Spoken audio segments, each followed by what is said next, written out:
So, talking about the process,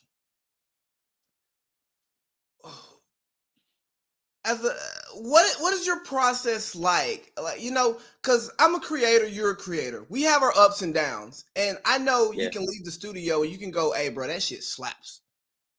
Yeah. But then you put it out, and you may not get the reception that you want. How does that hit for you? And tell me how you keep yourself motivated. So, I mean, I just want to quickly touch on that mountain example you had, just real quick on that one. And I sort of, because I saw the quote the other day, I think it was Muhammad Ali. It said it's not the size of the mountain, but it's the pebble in your shoe more time is the thing that actually stops you from climbing it. So I just wanted to add that point on, because I really agree with your example there.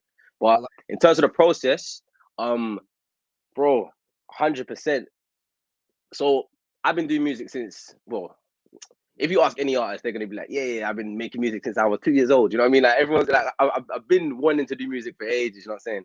But then I really made my first professional song in 2016.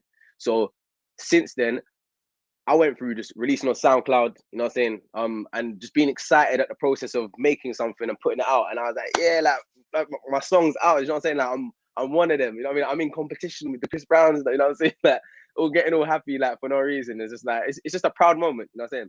And as you get a bit more professional, you start understanding stuff, you realize that you really marketing, like, it's music business. It's not just music. So I'm talking solely for music, but this does apply to every sort of creator out there.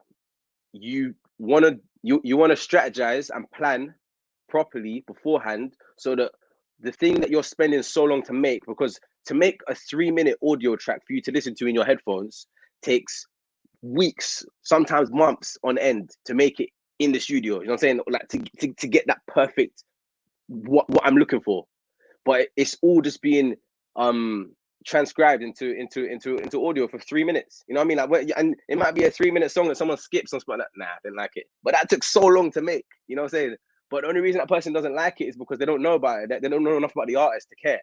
So understanding that you are now making music, or you're making your podcast, or you're making whatever you're making, that's great and that's fine. But how many other people are doing that right now? How many other people right now have a show right now that's going on? You know what I'm saying? Like here. The fact that you, for example, now just branched out of, you said that your listenership is mainly in America.